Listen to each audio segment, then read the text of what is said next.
So the very purpose of these classes is to have a discussion on the previous year questions from the NEET-SS exams.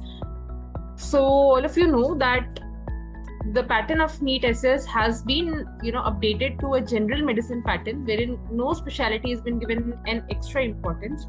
Nevertheless, we have, for the ease of discussion, we have divided the questions into various systems, and accordingly we have been discussing in the previous demo class also. The discussion was, the questions were picked up from various systems and then the discussion took place. Today also we have tried to put in questions from various systems, right? So I'll be starting with job. So I'll be talking about a few questions from endocrinology and GIT. So let us see how to crack these questions and how to come to the best answer. Okay, so this is the first one. Which of the following statements regarding primary aldosteronism is incorrect, right? So they're asking about the incorrect statement when it comes to primary aldosteronism. So the options are right there in front of you. So is it leading to the statement saying hypokalemic hypertension may not require confirmation testing, saline infusion fails to suppress the aldosterone levels, metabolic acidosis is frequently observed, and hypokalemia may occur even with normal sodium levels. So what is the statement that is incorrect out of these four statements? So what do you think should be the answers? We are dealing with primary hyperaldosteronism, right? So there are a few characteristic features of this condition, primary hyperaldosteronism. There are a few characteristics of this condition. So which of these statements is an incorrect one? So any attempt to answer this one, doctor? Okay. So the correct answer to this question is option C. We'll figure out how did we arrive at this answer. So let us understand a few properties of primary aldosteronism before we move on to the actual answer. So it is suspected. See, primary aldosteronism has to be suspected in a patient who is having hypokalemic hypertension. That's a very basic fact. So patient having hypokalemia associated hypertension or falling into the category of drug-resistant hypertension. So in both of these cases, we can suspect primary hyperaldosteronism. Now remember, primary aldosteronism is the most common cause of mineralocorticoid excess, right? So remember, the most common cause of primary aldosteronism is a bilateral micronodular hyperplasia. So it is hyperplasia rather than adenoma that is the most common cause for primary hyperaldosteronism. Now when we talk about hyperaldosteronism, there can be three different mechanisms for the same. It can be a sporadic aldosteronism, so it could be sporadic primary aldosteronism. It could be genetic primary aldosteronism, or you can call it familial. And third stands for miscellaneous or other causes. So these are the various etiological categories of primary aldosteronism. So before we move on to the etiological classification, just look at these statements. So this statement says the clinical hallmark of mineralocorticoid excess is hypokalemic hypertension. However, only 10 to 40% of patients with primary aldosteronism will exhibit hypokalemia. So yes, hypokalemic hypertension is one of the clinical hallmarks of mineralocorticoid excess, but only 10 to 40% patients with hyperaldosteronism exhibit hypokalemia. Serum sodium tends to be normal due to concurrent fluid retention. So because of concurrent fluid retention, serum sodium, it tends to remain normal. Okay, so that is why the fourth option, which was saying hypokalemia may occur even with normal sodium levels, is a correct statement, right? Because in the presence of excess of aldosterone, right, there is excessive activation of mineralocorticoid receptors. And when there is excessive activation of mineralocorticoid receptors, it leads to sodium retention and potassium depletion, right? It leads to sodium retention and potassium depletion. All along with that, because of excessive stimulation of ENaC channel. So this is the channel which is located on the distal tubule or the collecting ducts. So because of excessive activation of ENaC channels, there is also depletion of H plus. So depletion of hydrogen ions, it leads to a state of metabolic alkalosis. It leads to a state of metabolic alkalosis. So option number C, which says metabolic acidosis is frequently observed, is the incorrect statement, because primary hyperaldosteronism is associated with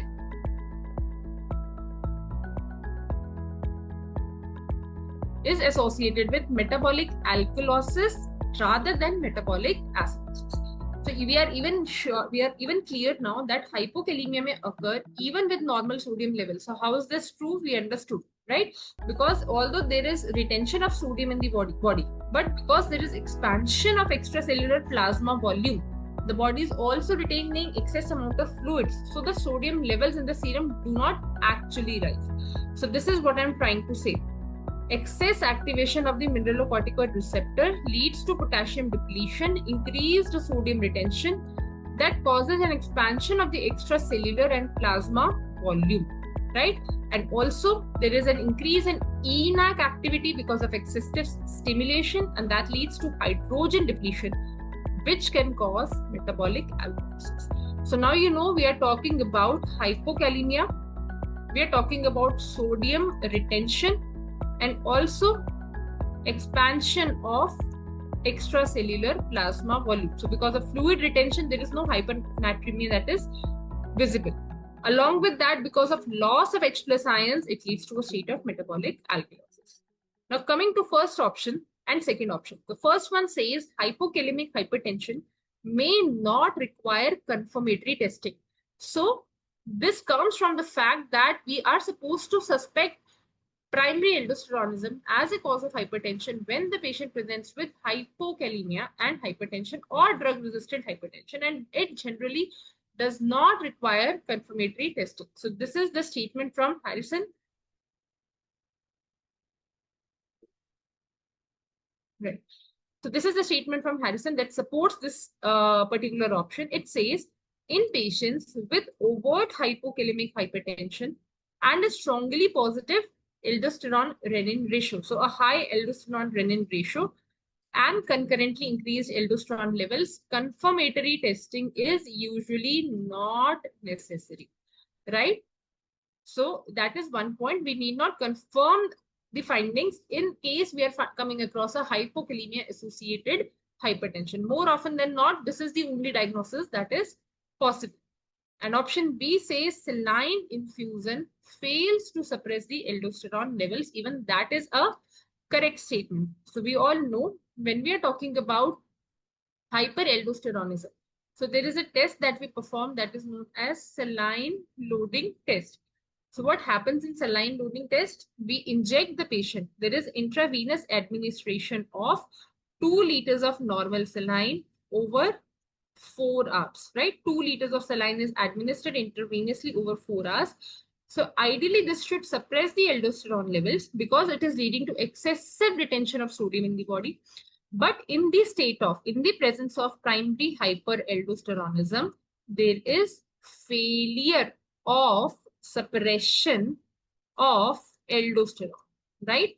So failure of suppression of aldosterone to less than 6 nanogram per dl is a positive saline loading test. So coming back to the question, option A, which says hypokalemic hypertension may not require confirmation testing, is a true statement. It is a correct statement. Second statement, which says saline infusion fails to suppress the aldosterone level, is again a true statement. We just saw that. Metabolic acidosis is frequently observed is incorrect because the common association with primary aldosteronism is metabolic alkalosis and not acidosis. And option 4, which says hypokalemia may occur even with normal sodium levels, is also a correct statement because the concomitant fluid retention makes it possible that the sodium levels remain normal.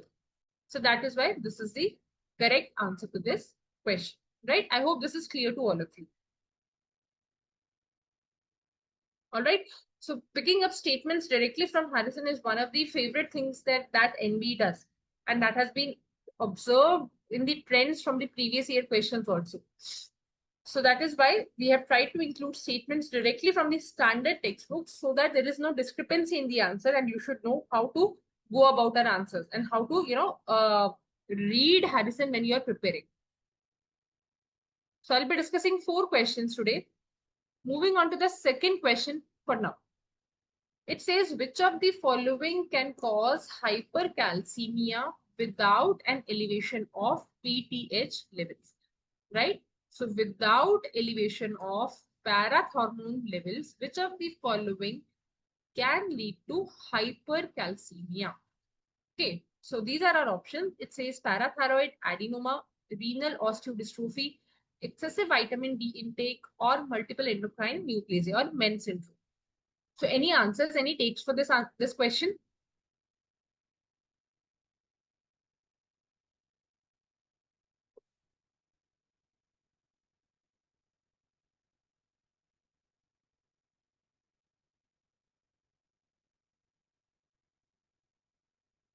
Yes. Yes, correct. So the answer to this question is excessive vitamin D intake, which is a very straightforward answer if we know the pathophysiology and the metabolics behind it. So we all know that the source of production of parathyroid hormone is the gland known as parathyroid. Right? This is the source of production of PTH hormone. Now, before we move ahead, we should know how does the hormone act on the calcium homeostasis. So when we're talking of parathormone, right, the hormone, that is, they're talking of PTH, it directly acts on bones and kidneys and indirectly on the intestine. So these are the 3 sites where parathormone will act. It will act on the bones, kidneys, and intestines. And in the intestine, the effect is by the synthesis of 1,25-dihydroxy vitamin D to increase the serum calcium concentrations, right? So PTH production is closely regulated by concentrations of serum ionized calcium.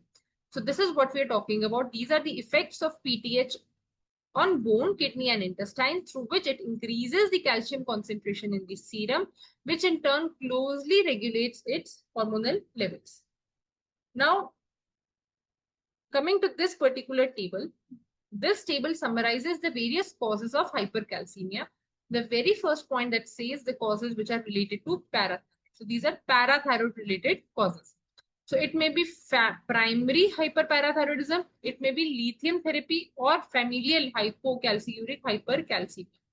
So when we're talking about primary hyperparathyroidism, it could be a parathyroid adenoma, it could be a multiple endocrine neoplasia, which is also involving parathyroid. It is leading to adenomatous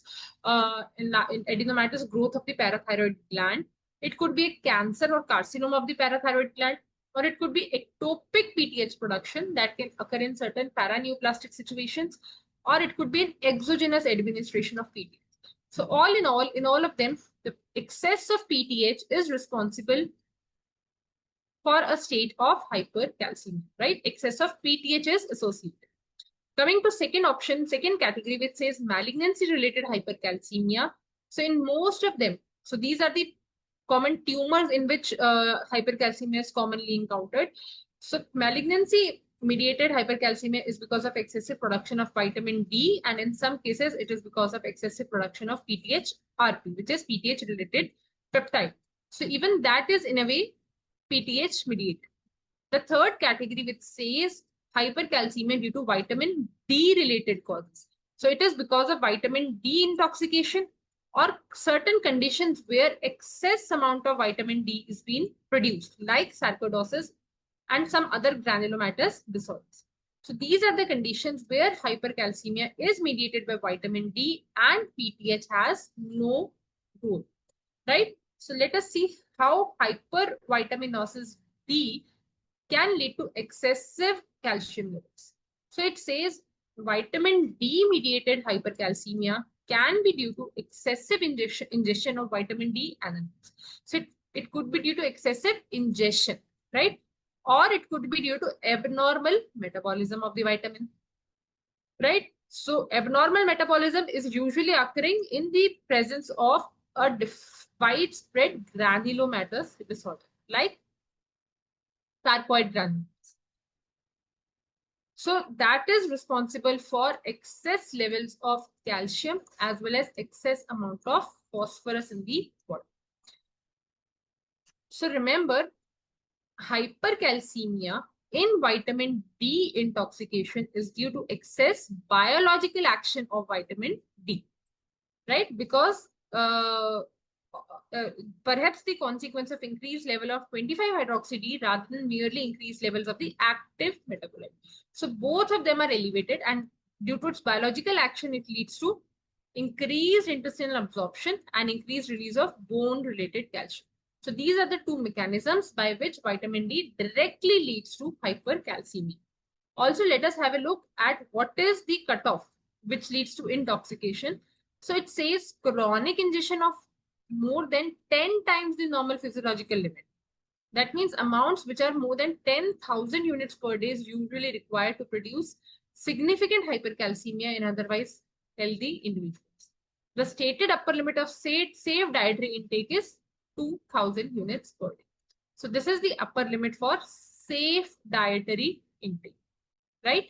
So chronic ingestion of more than 10 times the normal physiological requirement of vitamin D can produce significant hypercalcemia in otherwise normal healthy individuals. This is the cutoff which is leading to intoxication, right? So remember this cutoff, the safe upper limit is just 2,000 units per day. And what about the fourth option? The fourth option was about renal osteodystrophy, and all of us know that renal failure is associated with tertiary kind of hyperparathyroidism. Again, PTH levels are increased in that case also.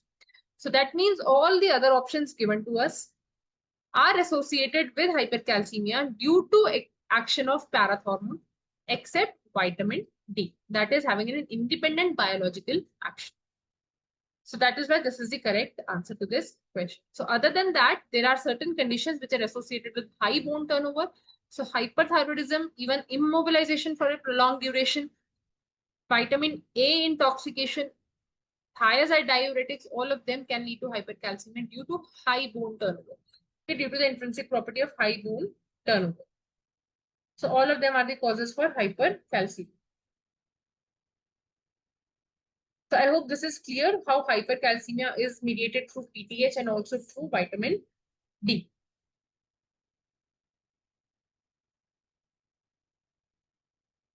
Okay. So coming on to third question, it says which of the following GI hormones, gastrointestinal hormones, is commonly referred to as ileal brake due to its role in slowing of gastric motility. Okay. So which of these is known as ileal brake? Okay, this is the term we use for some of the GI hormones. So any answers for this one? Is it GLP-2? Is it cholecystokinin? Is it peptide YY? Or is it FGF19? All of them are gastrointestinal hormones. So remember, okay. Yes, correct, Dr. Ayush. So the answer to this question is peptide YY. So let us quickly have a look. What does ileal brake actually mean? And is it physiological or is it pathological? So ileal brake is an absolute physiological mechanism. First, right? It is occurring naturally in the body. It is a physiological mechanism and it refers to slowing of gastric emptying.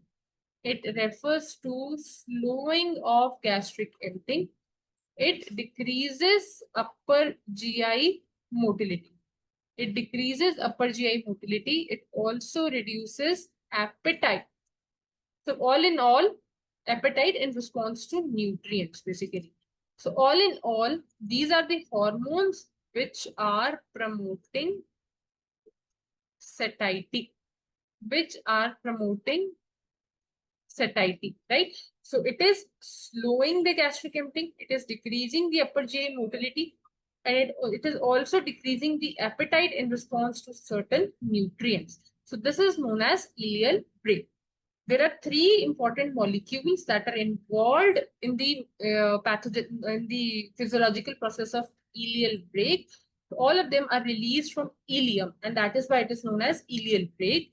So the first hormone in this category is GLP-1, the glucagon-like peptide 1, which is released from the L cells. So L cells are located in distal part of ileum, distal ileum and colon.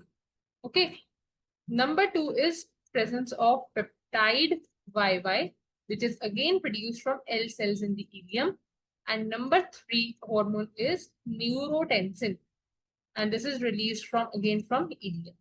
So these are the three GI hormones which are known as physiological ileal brakes, and most of them are leading to decreased GI motility in response to certain nutrient.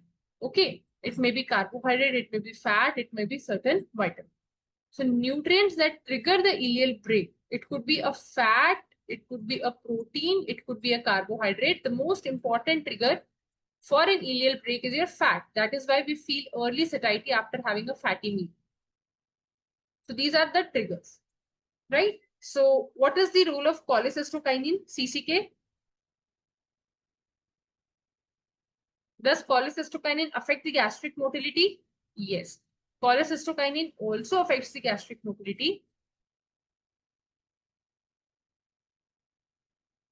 Okay, so cholecystokinin, it is also promoting gastric motility, but the source of production of cholecystokinin is duodenum and jejunum, right? Likewise, FGF19 is basically a hormone that is governing bile acid, glucose, and lipid metabolism, right? So all of them have different roles. So peptide YY along with GLP-1 and neurotensin are the correct ileal brakes. These are the physiological ileal brakes that decrease the gastric motility in response to certain nutrients.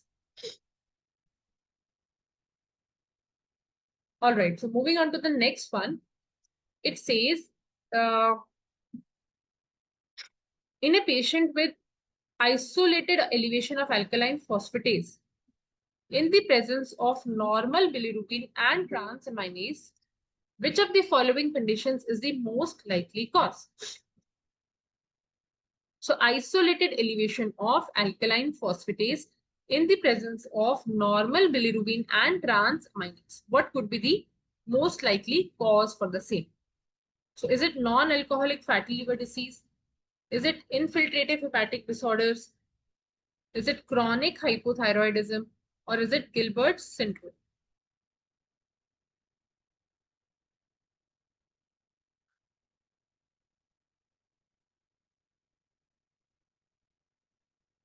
Okay, so let us see how to crack this one. See, they're talking about alkaline phosphatase. We all know alkaline phosphatase is one of the components of the liver function test profile. So what are the common sources of alkaline phosphatase? So alkaline phosphatase can be produced either from liver and bile ducts. Okay, it may be produced from bones. It can be produced from intestines, and it can be produced from placenta. So liver, bile ducts, bones, intestines, and placenta. These are the common sources for alkaline phosphatase. Now, what is the normal range? The normal values or the normal range for the serum levels of alkaline phosphatase are 44 to 147 units per liter. This is the normal serum values. Generally, increased alkaline phosphatase is associated with conditions leading to cholestasis. All of us know. So it could be due to bile duct obstruction. Okay, it could be due to any bony conditions, or it can occur even in pregnancy, right? Because the source is also placenta. Now, let us see a few facts. If you look at the options, right? Option number D, which says Gilbert syndrome, should automatically be ruled out in this question, because this itself is a type of what kind of hyperbilirubinemia does it cause? So it is a cause of congenital type of indirect hyperbilirubinemia, right? So that means bilirubin levels would definitely be elevated. And elevation of alkaline phosphatase has nowhere been mentioned in the text as one of the features of Gilbert syndrome. It may be elevated, but it is not a prominent manifestation. Now let us see what the text has to say for the other options. Now this one says that in the absence of jaundice or elevated aminotransferase level, that means there is no hyperbilirubinemia, there is no elevated aminotransferase level, and elevated alkaline phosphatase of liver origin often but not always suggests cholestasis. That one thing you already know, it suggests cholestasis, and less often it can also depict hepatic infiltration by a tumor or granulomata, right? Number 3, other conditions that cause isolated elevation of alkaline phosphatase are primary biliary cholangitis, that is again a cholestatic condition, primary or secondary sclerosing cholangitis, Hodgkin disease, diabetes, hyperthyroidism and not hypothyroidism, congestive heart failure, and amyloidosis. These are few causes that cause isolated elevation of alkaline phosphatase in the absence of transaminase elevation or in the absence of hyperbilirubinemia. So remember, it can be due to cholestasis or it could be due to hepatic infiltration, and these are the few miscellaneous systemic causes, right? Other than that, we can have diabetes, hyperthyroidism, congestive heart failure, and amyloidosis. This is one thing. Now let us move on to the next one. It says, next slide says that the levels of alkaline phosphatase elevation is not helpful in distinguishing whether the cholestasis is intrahepatic or extrahepatic, right? The values do not help us differentiate the site of cholestasis. Values are similarly increased in patients with intrahepatic cholestasis due to drug-induced hepatitis, primary biliary cholangitis, sepsis, rejection of transplant patients. So this particular slide is saying that the values of ALP, the levels of ALP are not particularly relevant when we want to find out the site for cholestasis. Okay, now this is number 3. It says the normal serum alkaline phosphatase consists of many distinct isoenzymes. We have already discussed that. Liver, bone, placenta, all of them are the sources, and sometimes from the small intestine. Now, patients over the age of 60 can have mild elevated alkaline phosphatase, whereas individuals with blood group O and B can have elevation of alkaline phosphatase after eating a fatty meal due to influx of intestinal alkaline phosphatase into the blood. So this is also an MCQ worthy point, right? Even patients who are having blood group O and B can have elevation of alkaline phosphatase. And number 4, it says elevation of liver-derived alkaline phosphatase is not specific only for cholestasis. A less than 3 times elevation can be seen in almost any type of liver disease. So elevation which is greater than 4 times normal can occur in patients with cholestatic liver disease or infiltrative diseases of the liver like cancer and amyloidosis. So basically the question, what they want to ask you is, what they want to ask from you is that isolated elevation of alkaline phosphatase can occur in which of the following conditions. So it is not non-alcoholic fatty liver disease. It is actually, which of the following is the likely cause? The best answer to this question should be infiltrative hepatic disorders like sarcoidosis and amyloidosis, which leads to excessive production of alkaline phosphatase with only marginal elevation of liver enzymes, right? So it is not Gilbert syndrome. It will not lead to alkaline phosphatase elevation. It is not even hypothyroidism. It is actually hyperthyroidism. And it is not NAFLD. It is alcoholic liver disease, which is leading to elevation of alkaline phosphatase. So it has been clearly mentioned that alcoholic liver disease leads to elevation of alkaline phosphatase and not non-alcoholic ones.